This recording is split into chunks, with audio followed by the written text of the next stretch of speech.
Hey, thanks for joining me. This is a great topic today. I'm actually excited about discussing this with you. You are getting duped sometimes. People are going overboard with this ADA stuff about service animals, and I want to make sure that we're talking about it today. And hey, it comes to us from somebody else. This is a great suggestion by Roger A. He sent me a note this last week and asked me if I've ever discussed or if I've ever considered discussing emotional service animals in church, having those there because he's got some concerns about somebody who's got a ESA Rottweiler sitting in church. That would make me uncomfortable too. So, not sure if it's safe. Well, let's talk about our requirements and stuff because you want to stick to the end. We're even going to talk about this horse thing, having miniature horses coming into church. So, and I want to make sure that you've got as much information as I've got, and then I'm going to give you resources to get more information if you wish to do that. Also, hey, I don't want to not mention James Adams. He sent us a little financial support through some super thanks here on YouTube. And we appreciate that, James, very much. So I wanted to give you a shout out on that. So let's get to talking about this service animal stuff, and let's get focused on what it is and what it isn't. You really need to know this kind of stuff. So, because it can get you into trouble as I see it, but we're also getting duped, like I mentioned. Service animals are defined as dogs that are individually trained to do work or perform tasks for people with disabilities. And this has primarily been dogs. That's what we've dealt with. And it is primarily focused on dogs. It mentions it several times in the early writings. This stuff started in 2011, as I see it, was revised in 2020. And that's in 2020, it looks like, is when they added some of the horse stuff. So, because people were coming up with miniature horses that were trained to deal with these issues. So any breed, any size of dog, that's what we're going to be talking about. And that's what falls under the main requirements of this Americans with Disabilities Act. And by the way, I put down here at the bottom of the screen, the red arrow points to where you can get more information. Let's not forget, I'm not an attorney here, so I always have to say that. I know we get sick of that, but I'm not an attorney. I'm not giving you legal advice. I'm looking this up with you and giving you the information that that they're given to us at that ADA website. And so, if we look at work or tasks, examples of what these dogs can do that fall under the service animals information, it's guiding people who are blind, alerting people who are deaf, pulling a wheelchair for somebody that can't power it themselves, alerting and protecting a person who is having a seizure, calming a person with PTSD, reminding a person with mental illness to take prescribed medications or take their medications. So there are some very important, legit things that we need to pay attention to, that people need these service animals, service dogs specifically for, and we want to respect that. So very important. And then we get into discussing service animals are like what I know many of you come up against. It's the same thing I come against. They're working animals. They're not pets. And there's some people that don't want to be without their pets that come into our churches. I see it at businesses, and it's like they just want their pet to go everywhere with them. So we had somebody a while back who had their gerbil, who claimed that it was for emotional support. And so does that fall under that requirement? It appears that it doesn't so far that I can see. It's only dogs. The work or task a dog has been trained to provide must be directly related to the person's disability. So we can't just make up tasks that the dog does. It has to be related to that person's disability. So the ADA here is saying that the person basically has to have a disability and the dog's trained for that dog to be a service animal. Dog whose sole function is to provide comfort, underlined, or emotional support, then the emotional support should be double underlined, do not qualify as service animals under the ADA. So make a big note of that, because there's a lot of folks that are claiming this is my emotional support animal. In fact, I was just over doing a class 2 days ago at the coast here in Oregon for an association. And as I left that meeting, that training, and I stopped at the store real quick, there was a lady came in right behind me, just grabbing something to drink. and she comes in right behind me. The clerk is asking her to leave because she's got her little dog. And I'm thinking, whoa, this is touchy ground. But he says, or she says, it's my emotional support. I need him with me. And the clerk told her that she had to leave. So, according to what I'm reading, that would be correct, that they don't have to.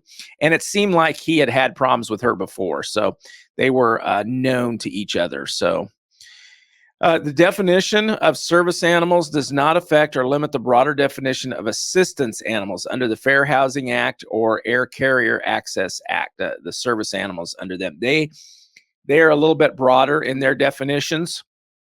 And some of you have heard some of those things that are allowed to be in homes or in airplanes, those kind of things. And then we also want to mention that some state and local laws also define service animals more broadly than the ADA does. So you really need to know and be in touch with what your state has going on, what their requirements are, and it'd be worth a quick follow-up to this to look at your specific state, maybe through the state's attorney general's office.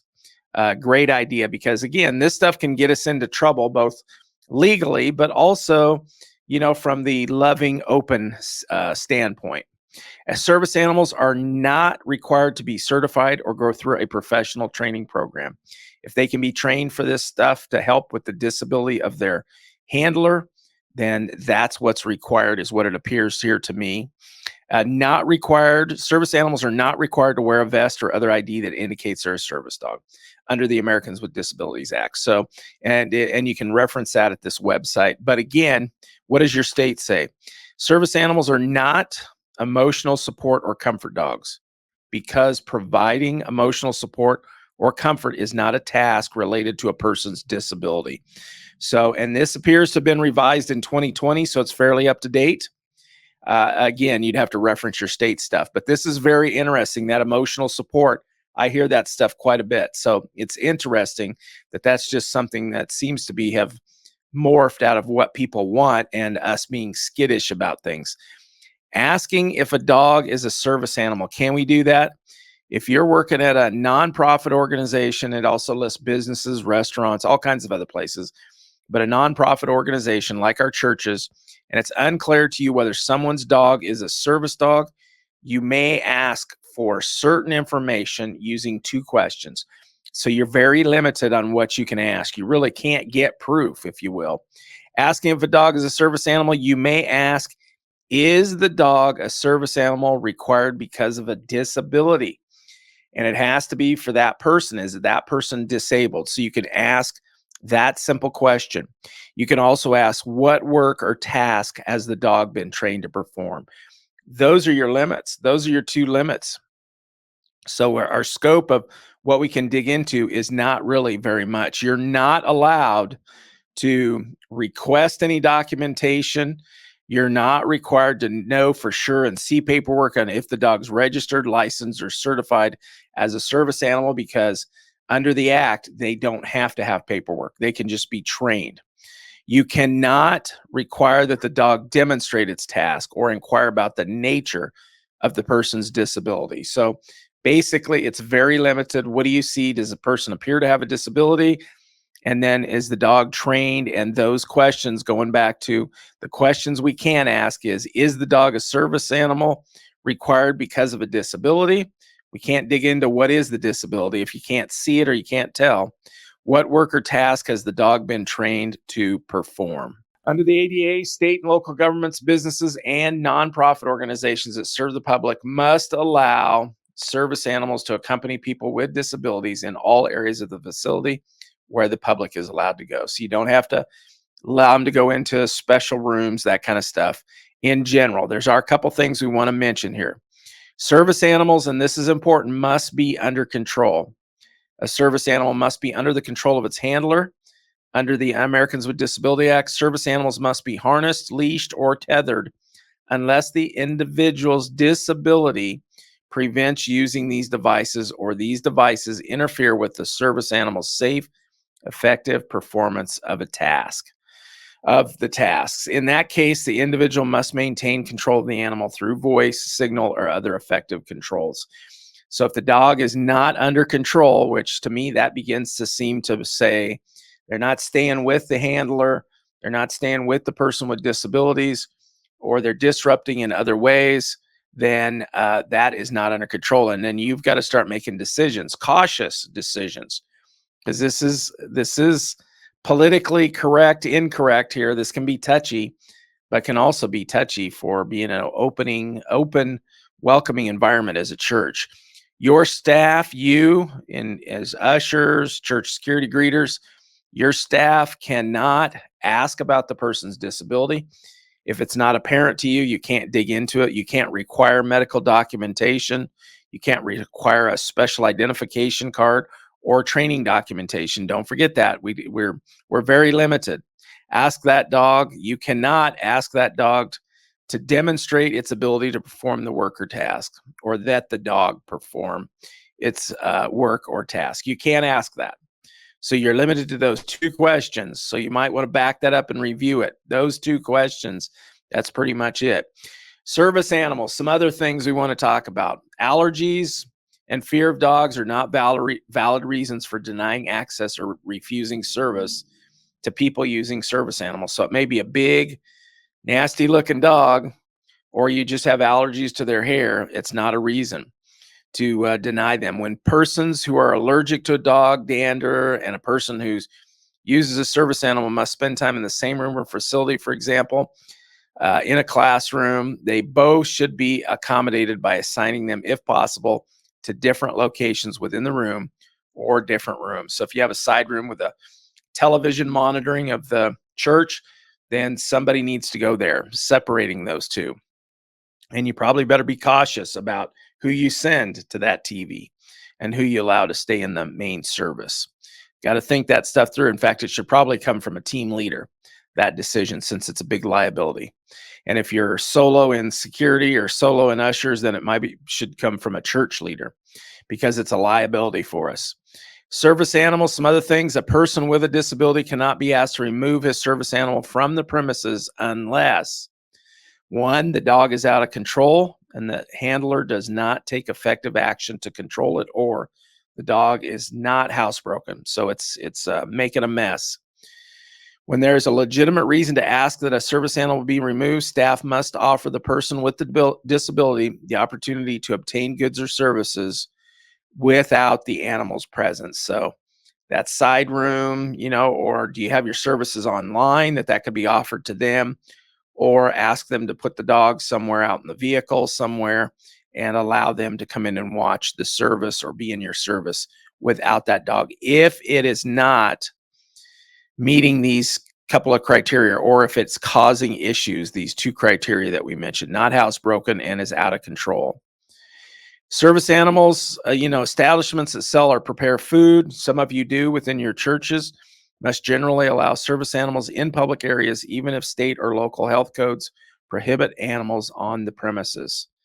Something to think about. Getting into the battle with the state and local laws, we need to be aware of those if there's any specialties in your state or your local areas. People with disabilities who use service animals cannot be isolated from other patrons, treated less favorably than other patrons, or charge fees that are not charged to other patrons without animals. In addition, if you require deposits and fees, you got to waive the charge for a service animal. So if it's a charge for the person, charge for the animal because they're taking up 2 seats, I don't know how that might work, but you got to waive the fee for the service animal. Another item, just in the other category, if a business such as a hotel normally charges guests for damage they cause, a customer with a disability may also be charged for damage caused by himself or his service animal. And also, staff are not required to provide care for or supervise a service animal. So no supervision, providing care. You're not required to help them take care of that animal. You're not required to help them get water, get food, or special accommodations, that kind of thing. It appears that you're not required to do any of that kind of stuff. They need to take care of it. Now, here's the interesting one to me. This, I'll be honest, this almost seems ridiculous to me, but I'm not somebody that's needing emotional or help with disabilities at this moment in my life. So miniature horses, in addition to the provisions about service dogs. So now we're talking about service dogs and horses. Those are the only two that are being established here. It doesn't talk about birds. It doesn't talk about cats. Even if they have a disability, it doesn't talk about those animals. So, are we being duped sometimes? I think so, but much less the emotional support stuff. That is totally away from this discussion. In addition to the provisions about service dogs, the regulations have a separate provision about miniature horses that have been individually trained to do work or perform tasks for people with disabilities. So again, we're talking about somebody with a disability has to be involved here when this horse shows up. There's size requirements or limitations for these horses. And, we're supposed to, those of us covered by the ADA, which is us with nonprofits, churches, must modify their policies to permit miniature horses where reasonable. So that where reasonable, I think, is a big deal here because we're also governed, I would think we're governed by how wide our aisles need to be, how much access there needs to be for in and out if there's an emergency, all of those kind of things. So that kind of stuff I would think has to be taken into consideration, which is a lot of local laws or state laws. Miniature horses, the regulations set out 4 assessment factors to assist entities in determining whether miniature horses can be accommodated in their facility. The assessment factors are whether the miniature horse is housebroken, whether the miniature horse is under the owner's control, whether the facility can accommodate the miniature horse's type, size, and weight, and whether the miniature horse's presence will not compromise legitimate safety requirements necessary for basically the operation of the facility, for basically people to get in and out. So, all of this stuff we talk about, I want to make sure and remind you, especially if you're solo security person or a small team, maybe you don't have a lot of leadership to go to or supervision. We want to be cautious. It's about a balance here. It really is. I'm not saying I don't want dogs in our service. If somebody with a disability attends our service and has a service animal, then I want them to be served by that animal, and I want us to comply with the ADA stuff.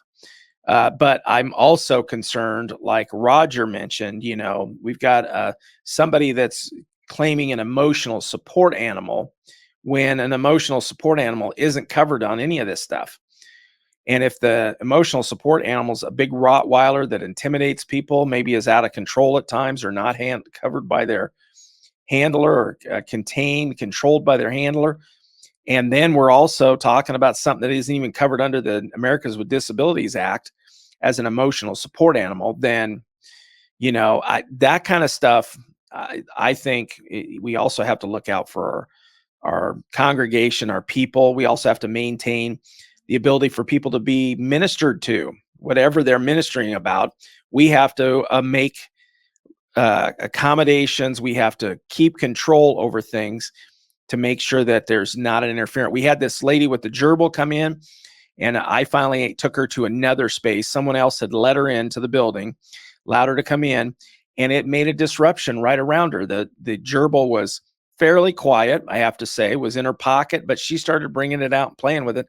And the next thing you know, we have 6, 8, 10 people around her that are beginning to look more at this animal than be ministered to by the pastor. So those kind of things we have to take into account as security. Not that I'm mean. I eventually asked her to move to a side room that had a TV where she could watch. And, I even helped her get some water, a little cup of water for the gerbil. But would I allow that to happen again? I don't know, because it was very disruptive wherever it was, just from the standpoint of everybody focused on this thing. And it wasn't a requirement of us. So you have to balance it, though. Do I want this person to be ministered to? I do. And I did. And that's why I asked her to move to a different place where she could still be ministered to via television, where it wasn't as much of a disruption to the service. And the gerbil did end up squeaking a little bit more when it was down that room. So I was glad it wasn't in the main auditorium, or it would have been disruptive to a lot of folks in that auditorium. So I did put in here too, also, you've got that ada.gov email or website address down below. And here's other information you can freeze this and pause it and be able to look at, get this information of how you can contact and get more information about this ADA stuff. I'm just talking to you about it. I'm pointing it out to you that there's a big issue here with us getting duped at times. And so I want to make sure that you and I are not in that position. So thanks for joining me here. I hope you'll leave a comment down below, like and subscribe. I really want to get you subscribed so that you can be part of our community. And don't forget, we have courses and other training and stuff down below that you can take a look at and go out and explore via the links if you're watching on YouTube. If not, you can hit us up at other places. You'll see that wherever you're watching from, you'll see more information on how to get a hold of us or get to our information. Thanks again for watching. Hey, take a look at this next video. It's another great series of information to help you with your church security journey.